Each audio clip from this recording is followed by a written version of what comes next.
오늘 교회가 뭔가 좀 바뀐 것 같지 않습니까? 뭐가 바뀌었어요? 교회 십자가가 바뀌었습니다. 이 십자가는 양연수 집사님이라는 도예가가 만든 작품인데, 여기에 보면은 이렇게 풍선 같은 것이 올라가요. 이게 작가가 표현한 것인데 성령의 9가지 열매를 표현을 한 거래요. 그러니까 저 풍선을 볼 때 뭘 생각해야 돼요? 성령의 9가지 열매. 어떻게 해서 우리 교회에 올 수 있었을까요? 지난주 토요일이죠. 지난주 토요일이죠. 권혁구 목사님에게서 카톡이 왔더라고요. 그래서 전화를 드렸더니 전에 교회 다니시던 집사님이신데, 이 작품을 만드시고 하시는 집사님이신데, 이 십자가를 기증을 목사님에게 하시려고 그런다고. 근데 목사님 입장에서는 언제 선교지로 들어가야 될지 모르잖아요. 그리고 집에서는 너무 커서 관리하기가 어렵고, 그러니까 이시용 목사님이 교회에다가 이렇게 썼으면 좋겠다 그래가지고 추천을 했다고, 전화를 한번 해보라고 그렇게 말씀을 하시길래, 지난 주일날 토요일이니까 예배 준비 번거롭고 뭐 이래저래 복잡한데 전화를 하지를 않고 주일날 예배를 마치고 나서 전화를 드렸습니다. 그랬더니 그 집사님이 다른 분에게 십자가에 대해서 이야기를 했다고 말씀을 하시면서 십자가에 대해서 이야기를 하시더라고요. 이 기독교 작가들이 서로 협업을 하면서 이제 도자기를 만드는 이 도예가나 또 다른 뭐 미술이나 또 글씨를 하는 사람이나 이런 분들이 해갖고 서울에서 교회에서 이렇게 전시회를 한대요. 그때에 전시회에 출품했던 그러한 작품이라고 합니다. 보통 전시회 때에 물건이 판매되기도 그러는 것 같아요. 그래서 한 분이 팔으라고 했는데 집사님 마음속에, 야, 너도 십자가 팔아서 돈 벌래? 이런 마음이 들어가지고 그냥 팔지를 않고 보관을 하고 있다가 저 이천 마장면에 그 작업장이 있으시더라고요. 근데 이제 창고를 정리를 해야 되는데 요것도 이제 어떻게든 정리를 해야 되겠다 싶어가지고 그러고 있었던 차에 목사님한테도 말씀드리고, 목사님이 좀 그러시니까 다른 분에게 이야기를 했다는 거예요. 그래서 몇 분에게 이렇게 얘기를 해놓고서 함께 협업하시는 권사님이 계시는데, 이 십자가를 누구 원하는 분한테 보내야 되겠다고 이렇게 얘기했더니 권사님이 막 혼내시더라는 거예요. 그 십자가가 꼭 필요하게 쓰임 받아야 되는데 그 십자가를 위해서 기도해봤냐고. 그러면 딱히 그렇게 기도를 안 했더라는 거예요.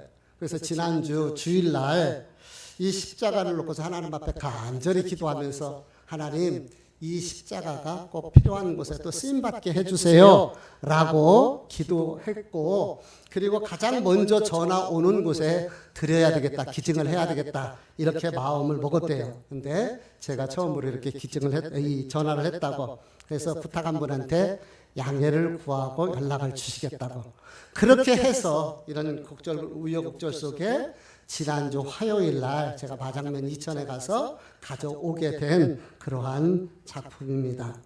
십자가는 우리 기독교를 상징하는 심볼이고 예수님의 고난과 십자가, 그렇잖아요. 그 주님의 사랑이 이 십자가 속에 들어있는 그런 상징인 거예요. 한 도예가의 땀과 기도가 이 작품 속에 들어있고요.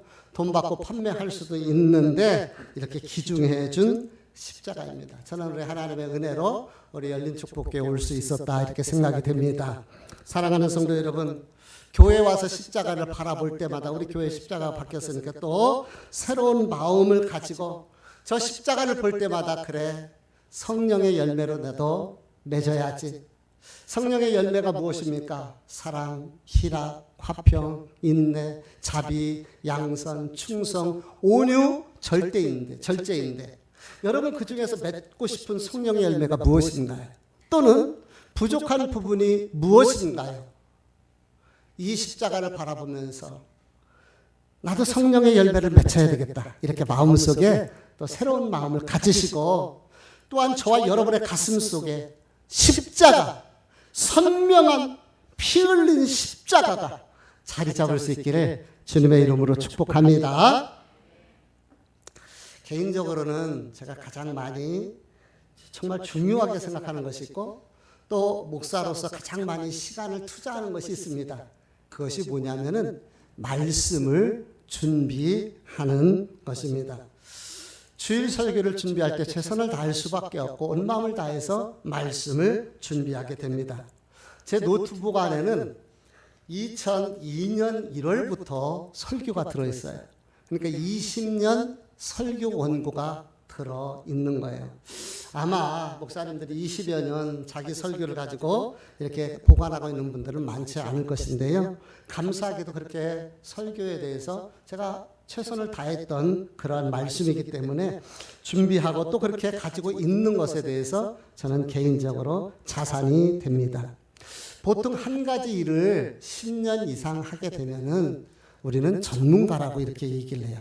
제가 설교를 한 지가 25년 됐는데 그러면 설교를 준비하고 설교를 전하는 데 있어서 전문가가 되어야 되는데 근데 설교를 준비할 때마다 늘 역부족인 것을 느끼고 정말 하나님이 도와주셔야 된다는 것을 새삼 느끼면서 기도하지 않을 수가 없는 거예요. 왜냐하면 이 설교는 우리 성도들에게 영의 양식이에요. 일주일 살아갈 하나님의 말씀이고 또 힘이 돼야 됩니다. 또 아무리 잘 준비되어져도요. 은혜가 없으면 안 되잖아요. 뿐만 아니라 그 말씀을 통해서 한 주간 이렇게 방향이 되어야 되고 성령께서 이 본문을 통해서 우리에게 주시고자 하는 그 핵심 메시지가 있는데 그것을 전하지 않고 다른 것을 전하면은 이게 설교가 아니거든요. 그러다 보니까 설교에 늘 역부족인 것을 느끼고 또 기도하면서 준비할 수밖에 없는 것이에요. 그런 의미에서 저는 베드로 사도는 어떤 설교를 하였을까? 바울 사도는 어떤 설교를 했을까? 설교자로서 궁금한 거예요. 설교자로서 그 설교에 대해서 궁금합니다. 직접 바울의 설교를 들어볼 수 있으면 얼마나 좋을까요? 근데 들어볼 수가 없어요. 근데 감사하게도 성경에 바울 설교의 원문이 기록되어 있는 거예요. 그러니까 이게 구어체 정확하게 구어체로 다 세심하게 기록되는 것은 아닌데 이렇게 바울의 설교가 기록되어 있으니까 이런 주제를 가지고 이런 말씀을 전했구나라는 것을 알게 되는 거예요. 이 13장은 사도 바울의 설교가 기록되어져 있습니다. 그래서 앞부분에 대해서는 오늘 우리가 읽었던 부분이고 뒷부분. 근데 사도 바울의 설교의 핵심 주제, 중심 내용이 있다면 바로 예수 그리스도예요. 그래서 오늘 우리가 보았던 앞에 부분은 예수 그리스도가 이 땅에 오시게 된 과정을 이야기하고 이제 다음에 살펴보게 될 뒷말씀은 예수 그리스도의 부활과 십자가 사건에 대해서 죽음에 대해서 부활에 대해서 이야기를 하고 있습니다. 그래서 저는 오늘 이 설교를 두 편으로 나눠서 설교를 하게 되는데 설교를 오늘날로 재해석해서 그 설교를 다시 여러분에게 설교를 하게 되는 것입니다.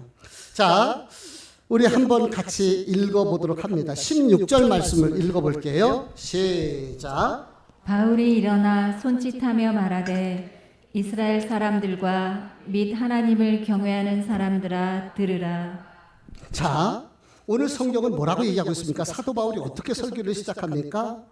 하나님을 경외하는 사람들아 들으라. 하나님을 경외하는 사람들이 누구죠? 바로 예수 그리스도. 아니 하나님을 경외하는 사람들이 바로 성도들인 거예요. 성도들. 오늘 성경은 쉽게 얘기해서 성도들아 들으라. 무엇을? 하나님의 말씀을 들으라라고 이야기하는 거예요. 들으라. 우리 예수님께서 마태복음 13장에서 이런 말씀을 하십니다. 마태복음 13장은 비유에 대한 말씀인 거예요. 비유. 우리 주님께서 비유에 대해서 쭉 말씀을 하시면서 13장 9절에 보니까 귀 있는 자는 성령이 교회들에게 하시는 말씀. 귀 있는 자는 주여 오늘 제가 많이 흔들리네요. 말이 그냥 새요. 귀 있는 자는 들으라라고 말씀을 하셔요. 그리고 13장 43절에도 우리 같이 스크린을 읽어봅니다. 미리 넘기면 안 돼요.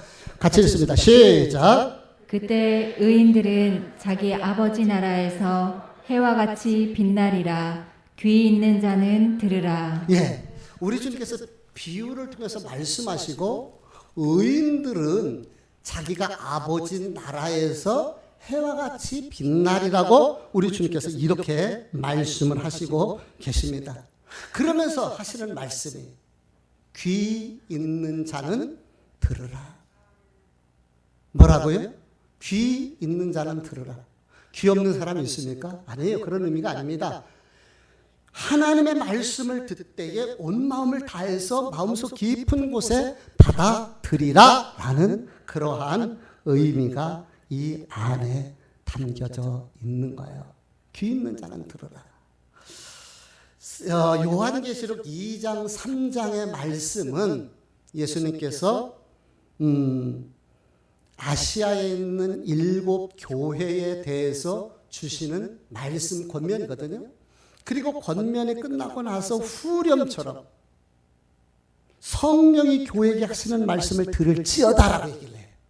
그러니까 하나님의 말씀을 어떻게 해요? 들으라. 아시아의 7 교회는 7 성도들을 우리에게 상징적으로 보여주는 것 아니겠습니까? 그래서 우리가 하나님의 말씀을 잘 깊이 마음속으로 받아들여 그것이 우리의 영의 양식이 되어야 되는 것이지요.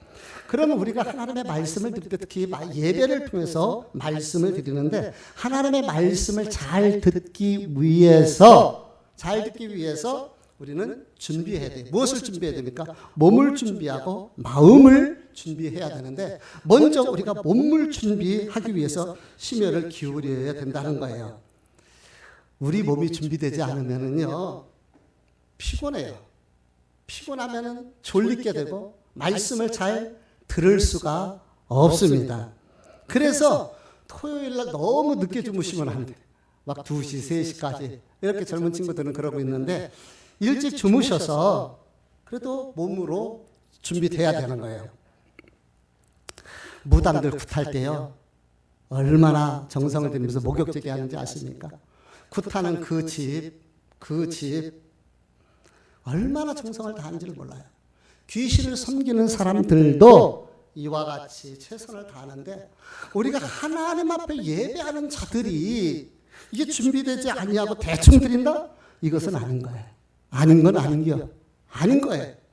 그래서 온 마음을 다해서 준비해야 되는 거죠. 저는 주일을 준비할 때에 전쟁터에서 나가는 장수의 마음으로 샤워를 하고 온 마음을 준비하고 그렇게 기도하면서 이 예배에 나옵니다. 여러분들도 하나님을 향하는 마음, 그래서 정성껏 몸을 씻고 깨끗한 옷을 준비하고 미리 준비된 헌금을 가지고서 하나님 앞에 예배에 참석해야 되는 거예요. 이게 몸을 준비하는 모습입니다. 두 번째로는 마음이 준비돼야 되는 거죠. 예배에 2가지 기능이 있어요. 하나님 앞에 영광 올려드릴 뿐만 아니라 하나님을 통해서 우리가 말씀을 받는 시간인 거예요. 하나님의 말씀을 받아요. 그러니까 우리가 하나님 앞에 온 마음 다해서 하나님 영광 올려드릴 수 있도록 우리 몸을 하나님 앞에 드리겠다는 마음의 자세와 하나님 오늘 내게 은혜를 내려 주옵소서, 주님 내게 은혜를 베풀어 주옵소서, 그런 간절한 마음을 가지고 그래서 마음이 준비되어야 되는 거예요. 마음이 영토입니다. 사람의 마음 먹기에 따라서 틀려요. 오전에도 그런 말씀을 드렸는데 여러분 정말 우리 아이들도 잘 기억하세요. 이 예배는 하나님 앞에 드리는 예배인 거예요. 하나님이 받으셔요. 그러니까 우리가 예배에 대해서 최선을 다해야 되는데 우리가 예배를 드리다 보면 조는 경우가 있어요. 근데 3가지 조는 분은 3가지 경우가 있더라고요. 첫 번째로는 몸이 너무 피곤해요. 세상에서 최고로 무거운 것이 눈꺼풀입니다. 눈꺼풀이 내려오는 것은 이거 졸리고 피곤한 것은 어쩔 수 없어요. 뭐 방법이 없어요. 두 번째는 습관적으로 조는 분이 계셔요. 그래서 앉으면 졸아요. 근데 내 영혼이 죽어요. 하나님의 말씀이 들어가야 되는데 들어가지를 못하는 거죠. 세 번째로는 눌리는 분이 계셔요. 왠지 그냥 예배하려면 자꾸 머리가 아프다는 분이 있어요. 그건 영적으로 눌리기 때문에 그래요. 그런 분들은 목사님 기도 좀 해주세요. 자꾸 예배가 집중되지 않고 뭐 말씀이 들어오지 않고 딴 생각만 들고 자꾸 그냥 머리가 아프고 지끈거리고 그렇습니다. 라는 분이 있다면 기도 받으셔야 됩니다. 그래서 준비된 마음으로 이렇게 예배를 드려야 되는 거죠. 우리 한번 생각을 해보세요. 하나님 앞에 예배하는데 내가 졸고 딴 생각하고 앉아있다. 몸은 앉아있는데 마음이 없다. 그것은 하나님에 대한 기본 예의가 아닌 것이고 말씀을 전하는 자에 대한 기본이 아닌 거예요. 그래서 우리가 최선을 다해서 하나님의 말씀에 귀를 기울이는 들으라 오늘 말씀을 하잖아요.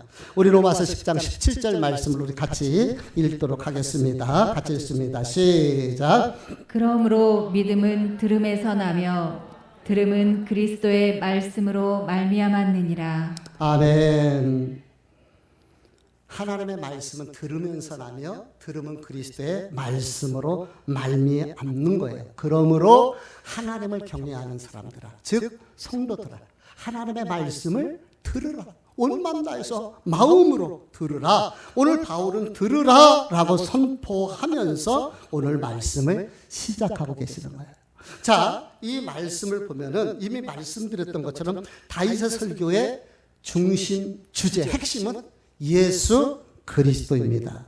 우리가 읽었던 본문을 보면은 하나님께서 언약하신 대로, 즉 하나님이 어떤 분이시고 예수님이 어떻게 오시게 됐는가를 설명하고 있는데, 하나님이 누구와 언약하셨습니까? 아브라함과 약속하시고 그 백성들을 어디로 보내셔요? 애굽으로 보내셔서 거기에서 400년 만에 그들을 이끌어내시고 광야 40년 그 길을 하나님이 지켜주신 거예요. 그리고 가나안 땅에 들어가서 가나안의 7 부족을 주님께서 물리치시고 그 7 부족이 찾아가고 있었던 가나안 땅을 이스라엘 백성들에게 기업으로 언약으로 베풀어 주신 것이죠. 그리고 사사를 통하여서 그 백성들을 다스리고 통치하고 또 왕을 요구할 때에 하나님께서 사울을 주셨는데 하나님이 40년 만에 패하시고 그 다음에 누구를 주십니까? 다윗을 주셨는데 그 다윗과 하나님이 약속하신 대로 그 다윗의 후손을 통해서 누가 오셔요? 예수님이 오신다는 거예요. 다시 이 말을 정리하면은 하나님은 역사의 주인공이 되시고 역사를 이끌어 가시며 통치하시고 언약하신 하나님이시고 그 언약을 이루시는 하나님, 그분이 역사 과정 속에서 약속하신 그대로 누구를 보내셨다? 예수 그리스도를 보내셨다는 거예요. 누구의 후손으로? 다윗의 후손을 통해서 이 땅에 오게 해 주셨던 것입니다. 누구를 통해서? 다윗을 통해서. 그러면 궁금한 것이 있어요. 아니, 다윗이 어떤 인물이길래 하나님께서는 다윗을 택하셔서 그 언약의 후손 예수 그리스도를 그를 통하여 이 땅에 오시게 했느냐라는 것이죠. 그것에 대해서 우리 10절 말씀을 같이 읽어본 13장 23절 말씀인 거예요. 같이 한번 22절 말씀을 같이 읽습니다. 시작. 패하시고 다윗을 왕으로 세우시고 증언하여 이르시되 내가 이새 아들 다윗을 만나니 내 마음에 맞는 사람이라 내 뜻을 다 이루리라 하시더니. 아멘. 여기 보니까 하나님께서 이새의 아들 다윗을 만나니 내 마음에 맞는 사람이라. 예전 성경 구성경은 내 마음에 합한 사람이라고 이렇게 번역을 했어요. 우리 한번 다윗을 만나니 내 마음에 맞는 사람이라, 이 다윗에다가 자기의 이름을 넣고 한번 읽어보도록 합니다. 같이 읽어봅니다. 시작. 시용이를 만나니 내 마음에 맞는 사람이라. 아멘. 저와 여러분을 보실 때 하나님이 내 마음에 맞는 사람이다 이렇게 인정해 주셨으면 좋겠습니다. 내 마음에 맞는 사람, 내 마음에 합한 사람, 이심전심이라는 말이 있습니다. 이심전심의 뜻이 뭐예요? 이순자의 마음이 전두환의 마음과 똑같습니까? 이심전심, 그런 의미가 아니고 사전적으로 보면은 생각하는 뜻과 마음이 같다라는 그런 뜻을 가지고 있어요. 다시 말하면 네 마음과 내 마음이 맞는데 다윗의 마음과 하나님의 마음이 같다는 거예요. 저와 여러분의 마음이 하나님의 마음과 같았으면 좋겠습니다. 하나님께서 다윗을 볼 때 이 다윗의 마음이 내 마음 이심전심이라는 거예요. 그럼 다윗의 마음이 도대체 어떤 마음이었을게? 하나님께서 내 마음에 합한 이심전심이다 라고 이야기를 했겠습니까? 시편에 보면은 다윗의 시가 많이 등장하고 있어요. 시편은 모두 몇 편으로 되어 있죠? 150편으로 되어 있습니다. 그 중에서 다윗의 시편이 무려 73편이나 돼요. 그러니까 둘 중에 하나는, 시편을 열어보면 둘 개 중에 하나는 다윗의 시편인 것을 우리가 알 수가 있습니다. 이 시편을 쭉 이렇게 우리가 보다 보면은 다윗은 하나님을 늘 의식하며 하나님과 동행하고 또 하나님 중심의 삶을 살려고 부단히 노력했던 사람인 것을 알게 돼요. 다윗은 늘 하나님의 마음을 품고 살았을 뿐만 아니라 하나님의 이름을 높이고 찬양하기 위해서, 그리고 하나님을 자랑하고 하나님을 간증하며 하나님 앞에 감사하는 그 삶을 살고 있음을 볼 수가 있어요. 대표적인 예가 다윗과 골리앗의 이야기입니다. 골리앗이 나와서 하나님을 조롱하잖아요. 이스라엘을 조롱하는 것이 아니라 하나님을 조롱하고 하나님을 모욕하고 하나님의 이름에 먹칠을 하는 거예요. 그런데 왕도 장군도 그 용맹한 군사도 아무도 찍소리 못하고 나오는 사람이 없어요. 두려운 거예요. 무서운 거예요. 찍소리 하나 못하는 거예요.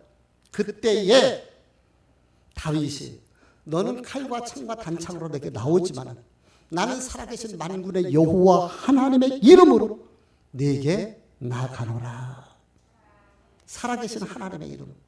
지금 다윗은 하나님의 이름, 즉 하나님의 마음으로, 하나님의 열정으로, 하나님의 아픔으로 골리앗을 향해서 나갔던 거예요. 하나님의 이름으로 나갔다는 것은 하나님의 마음을 가지고 골리앗과 맞짱 뜨는 다윗의 모습인 거예요. 하나님의 마음과 합한 마음. 그 마음. 그러니까 하나님께서 다윗을 보시니까 내 마음에 합한 자라고 인정해 주시고 그에게 언약을 주시고 그 언약 약속하신 대로 이 땅에 예수 그리스도를 보내시게 된 것이죠. 그러면은 우리가 이런 생각을 할 수가 있어요. 목사님, 다윗같이 완벽한 사람인 쓰임 받는데 우리는 어떡합니까? 우리는. 근데 말씀을 듣고 나면은 용기가 생기고 위로가 될 거예요. 왜냐하면은 다윗도 조금만 더 살펴보니까 우리하고 다를 바 없고, 아니 우리보다 더 속된 말로 나쁜 놈이에요. 왜냐하면은 다윗은 살인죄를 저질렀고 간음죄를 저질렀어요. 10계명에 2개의 계명을 저질렀습니다. 우리가 아무리 잘못했어도 사람을 죽이는 살인죄는 저지르지 않았잖아요. 우리가 아무리 못해도 간음죄는 저지르지 않잖아요. 그런데 이 다윗은 하나님 앞에서 살인죄, 간음죄를 저지른 그런 죄인인 거예요.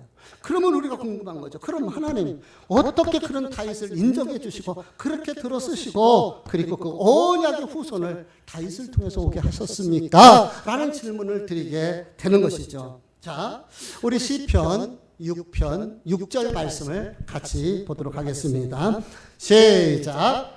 내가 탄식함으로 피곤하여 밤마다 눈물로 내 침상을 띄우며 내 요를 적시나이다. 아멘. 지금 뭐라고 얘기하겠어요?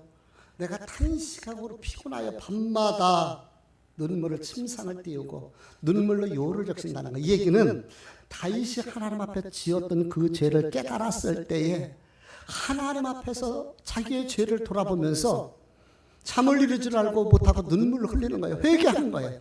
그 흐르는 눈물이요, 침상을 띄우고 그 흘렸던 눈물이 요를 다 적셨다는 거예요. 왕이 그 왕의 친구가 다 눈물로 떠지고 눈물로 적셔졌다는 거예요. 물론 여기는 사람이 눈물을 흘린다, 그 눈물이 이렇게 이 그 침대가 띄워진다, 이런 가정법을 사용해서 그만큼 애통해하는 마음을 표현해내는 거예요. 얼마나 자기의 죄를 깨달으면서 하나님 앞에 회개했는가를 보여주는 장면이죠. 시편 51편 우리 10절, 12절 말씀을 함께 보도록 하겠습니다. 같이 봅니다. 시작. 크게 놓으세요. 같이 있습니다. 시작. 하나님이여 내 속에 정한 마음을 창조하시고 내 안에 정직한 영을 새롭게 하소서. 나를 주 앞에서 쫓아내지 마시며 주의 성령을 내게서 거두지 마소서. 주의 구원의 즐거움을 내게 회복시켜 주시고 자원하는 심령을 주사 나를 붙드소서. 아멘. 이 바세바를 범하고 났을 때에 나단 선자를 통해서 그 지은 죄가 어떤 것인가를 알게 되잖아요. 그때 하나님 앞에 통곡하며 나를 쫓아내지 마시라고. 정말 우리가 절박할 때 이런 기도들을 할 수 있을 것 같아요. 하나님, 나를 버리지 마옵소서. 나를 버리지 마옵소서. 특별히 성령을 거두어가지 마시라고. 다윗은 알고 있었어요. 하나님의 성령이 떠나갔을 때 하나님이 버리고 포기하고 유기해버리는 거거든요. 하나님 앞에 버림받았을 때 그것이 얼마나 두렵고 무서운 것인가를 알았어요. 미국 목회자들에게 가장 큰 욕이 있는데 그거는 성령 받지 말고 목회하라고. 이게 욕 중에 최고의 욕이래요. 성령의 이끄심을 받지 않고 어떻게 하나님의 말씀을 전할 수가 있습니까? 어떻게 목회를 할 수 있느냐는 거예요. 말이 안 된다는 것이죠. 그렇습니다. 정말 다윗은 하나님 앞에 성령을 거두지 말고 나를 버리지 말라는 거예요. 하나님, 내가 잘못했습니다. 주님 용서하여 주옵소서. 아버지여 불쌍히 여기시고 은혜를 베풀어 달라고. 이렇게 하나님 앞에 회개하면서 무릎을 꿇는 거예요. 흔히 구약에서는 다윗과 사울을 이렇게 비교합니다. 보세요. 사실 보면 다윗의 죄가 더 사울의 죄보다 크고 더 나쁜 죄입니다. 다윗은 간음까지 하고 사람을 죽였잖아요. 사울의 죄가 더 적습니다. 그런데 사울은 하나님의 패하여 보였습니다. 왜 그런지 아십니까? 다윗은 잘못했을 때 그것을 깨달았을 때 하나님 앞에 눈물로 침상을 띄우면서 처절하게 하나님 앞에 회개하는 거예요. 그러면서 다시 하나님의 품으로 파고들었어요. 그리고 다시 일어난 거예요. 그런데 사울은 절대 하나님 앞에서 변명으로 일구 안 하고요. 끝까지 교만하고 자기를 드러내려고 했고요. 무릎 꿇지 않습니다. 그러니까 하나님 앞에 버림받게 되는 거죠. 신약에서는 베드로와 가룟 유다의 모습을 통해서 비교가 됩니다. 베드로는 예수님을 부인하고 저주까지 했어요. 가룟 유다는 예수님을 팔아먹었어요. 부인하고 저주한 놈이나 팔아먹은 놈이나 그놈이고 그 집이요. 그런데 보세요. 베드로는 깨닫게 되어져요. 닭이 울 때 나가서 통곡했더라. 그 통곡에는 하나님 앞에 통곡의 회개가 들어가 있는 거예요. 자기의 잘못을 깨달았을 때 하나님 앞에 통곡하면서 회개했는데요. 가룟 유다는 자기의 잘못을 깨달았을 때요. 자살로 끝을 맺고 맙니다. 그러니까 하나님께서는 그런 어떤 우리도 마찬가지예요. 우리가 연약하고 죄 있죠.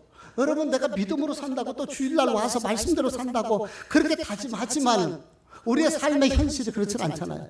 또 넘어지기도 하고 또 쓰러지기도 하고 또 자빠지기도 하고 또 시험 들기도 하고. 근데 아이들이 이렇게 넘어지면서 자빠지면서 그렇게 성장하여 걸음마를 배워나가는 것처럼 우리의 신앙이 그런 과정을 통해서 하나님 앞에 세워지고 만들어져 가는 거예요. 저와 여러분 죄인입니다. 우리 부족한 사람이에요. 말씀대로 산다고 하지만 말씀대로 제대로 살지를 못합니다. 그럴 때에 사울처럼 가룟 유다처럼 좌절하고 낙심하고 아니면 변명이나 해야 되고 그러는 것이 아니라 하나님 앞에서 무릎 꿇고 회개하는 이런 성도들이 됐으면 좋겠습니다. 하나님은요 절대로 저와 여러분을 버리지 않습니다. 절대로 버리질 않아요. 왜 그런지 아십니까? 하나님께서 우리를 사랑하시기 때문에. 그 사랑은 십자가에서 피 흘린 사랑, 눈물의 사랑, 고난의 사랑, 그 사랑이 있기 때문에 저와 여러분을 버리지 않는 거예요. 그러므로 우리가 우리의 죄를 깨닫고 회개하고 다시 하나님의 품으로 하나님의 가슴으로 파고 들어갈 수 있는 저와 여러분이 되었으면 좋겠습니다. 원심력이 중요해요. 원심력은 원래로 돌아가는 힘을 우리가 흔히 원심력이라고 이야기합니다. 신앙의 원심력이 필요해요. 우리가 어긋나는 길로 갈 수 있어요. 때로는 실수할 수도 있고 때들은 실패할 때도 있습니다. 근데 주저앉는 것은 하나님의 뜻이 아닙니다. 거기서 다시 다윗처럼 눈물로 무릎 꿇고 하나님 앞에 회개하면서 다시 하나님의 은혜로 충전되어져서 일어서서 다시 내 삶을 향하여 나가는 것, 이것이 바로 우리 하나님이 원하시는 뜻인 줄 믿습니다. 하나님의 가슴으로 들어갈 수 있는, 하나님의 품으로 들어갈 수 있는 저와 여러분이 됐으면 좋겠습니다. 결론을 말씀을 드립니다. 오늘 사도 바울은 들으라. 누구를 향해서? 하나님을 경외하는 사람들아 들으라. 하나님을 경외하는 사람들이 누구입니까? 바로 예수 그리스도입니다. 예수 그리스도. 그 예수 그리스도, 하나님을 경외하는 하나님의 성도들, 이 성도들은 하나님의 말씀을 들어야 되는 거예요.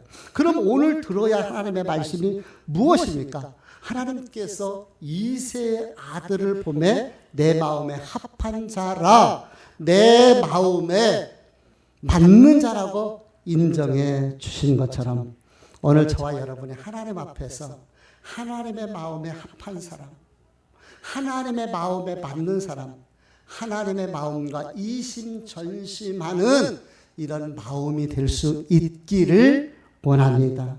그 마음으로 나는 하나님과 동행하는 삶을 살며 하나님의 영광을 위해서 살겠다, 하나님의 인도함을 받으며 살아가겠다, 이런 마음으로 우리 살아가는 성도들이 됐으면 좋겠습니다. 우리가 함께 불렀던 찬양이 있습니다. 우리 스크린을 보면서 다시 한번 가사를 우리 같이 읽어보도록 합니다. 같이 읽어봅니다. 시작. 아버지, 당신의 마음이 있는 곳에 나의 마음이 있기를 원해요. 아버지, 당신의 눈물이 고인 곳에 나의 눈물이 고이기를 원해요. 아버지, 당신이 바라보는 영혼에게 나의 두 눈이 향하기를 원해요. 아버지, 당신이 울고 있는 어두운 땅에 나의 두 발이 향하기를 원해요. 나의 마음이 아버지의 마음 알아 내 모든 뜻 아버지의 뜻이 될 수 있기를. 나의 거기까지 됐습니까? 있기를. 그렇습니다. 나의 온 마음이 아버지의 마음을 알아 나의 삶, 아버지의 뜻, 주님의 뜻을 닮아가는 이러한 삶. 그렇습니다. 하나님 아버지의 마음이 있는 곳에 저와 여러분의 마음이 있었으면 좋겠어요. 하나님 아버지의 눈물 있는 그 아픔 현장에 다윗과 같은 을분과 열정과 그 아버지의 마음으로 함께 우는 그 현장에 있기를 원합니다. 하나님은 손이 없습니다. 발이 없습니다. 몸이 없습니다. 저와 여러분의 손과 저와 여러분의 발을 사용하시기를 원하시며 저와 여러분의 몸과 저와 여러분의 시간을 사용하시기를 원하시고 우리의 물질을 사용하시기를 원합니다.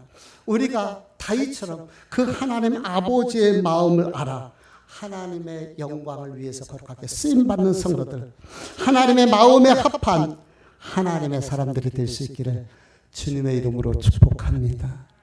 우리 조용히 한번 따라서 해볼까요? 주님, 주님의 마음에 합한 자가 되게 해 주옵소서.